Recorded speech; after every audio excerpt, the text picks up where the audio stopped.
Bonsoir à tous, on démarre ce journal du Mercato à Rennes où le nouveau président Nicolas Olvec a fait des déclarations concernant le marché des transferts. Ce dernier a tenu à rassurer les supporters rennais, le club ne compte pas vendre ses meilleurs éléments, et notamment Eduardo Camavinga et M'Ba Niang, régulièrement évoqués dans les transferts à venir. Très sincèrement, il n'y a aucune approche du Bayern, a-t-il affirmé concernant le jeune milieu. Il ne faut pas s'attendre à des mouvements extraordinaires cet été. Si on a la chance d'être directement qualifié en Ligue des Champions, ça améliorera la fin de notre mercato. Et si ça n'est pas le cas, en aucun cas ça ne fera partir des joueurs. Tous nos bons joueurs, on souhaite les conserver. M'Baye fait partie de ceux-là. Reste maintenant à savoir si les paroles seront suivies des actes. Le LOSC est toujours aussi actif et serait tout proche de boucler l'arrivée d'un grand espoir mexicain, Eugenio Pizzuto.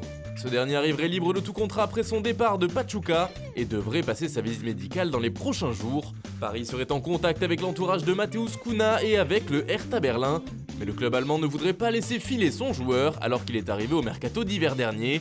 Le PSG devrait ainsi lâcher 50 millions pour le libérer.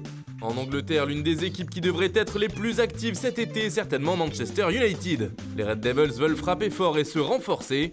Ils chercheraient à recruter au moins un joueur en défense pour épauler Harry Maguire. 2 milieux de terrain sont également visés, ainsi qu'un ailier. Plusieurs noms sont évoqués sur les lignes arrière, il y a d'abord celui de Kalidou Koulibaly, qui reste une opération toujours aussi onéreuse.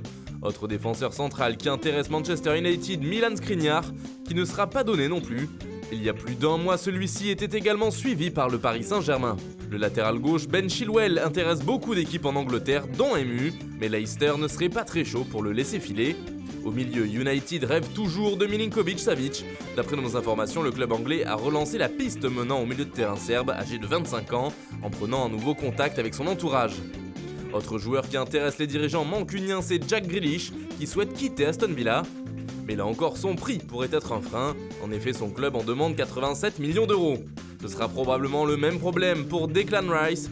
Le joueur de 21 ans est estimé à plus de 55 millions d'euros par ses dirigeants. Concernant les joueurs plus offensifs, MU aimerait beaucoup le profil de Kingsley Coman, mais le Bayern Munich a d'ores et déjà communiqué sur l'avenir du français, celui-ci n'est pas à vendre. Cependant, la piste principale des Mancuniens en attaque, c'est plutôt Jadon Sancho. Et d'après la presse allemande, le dossier aurait avancé ces dernières semaines, puisque les Red Devils auraient transmis une offre au Borussia Dortmund. On parle d'un montant d'environ 97 millions d'euros qui aurait été repoussé par le BVB. De son côté, le club allemand en demanderait au moins 120 millions d'euros, ce qui pourrait refroidir les ardeurs des Mancuniens.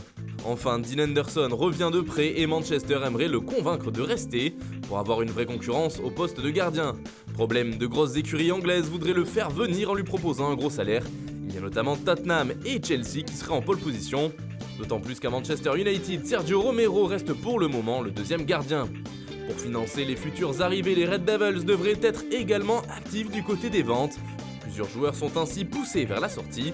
Marcos Rojo, Phil Jones, Jesse Lingard, Andrés Pereira, Chris Smalling prêté à la Roma ou encore Alexis Sanchez prêté lui du côté de l'Inter. Autre joueur qui pourrait partir de United, c'est le jeune Angel Gomez, qui est notamment suivi par le LOSC. Ricardo Quaresma est désormais libre comme l'air. Le club de Kazim Passa a annoncé sa séparation avec l'international portugais à l'issue de son bail. Junior demandait à signer son premier contrat professionnel avec l'OGC Nice. C'est le jeune latéral de 17 ans qui l'a lui-même annoncé sur son compte Instagram. Voilà, c'est tout pour aujourd'hui. Bonne soirée à tous et rendez-vous demain pour de nouvelles informations sur le Mercato.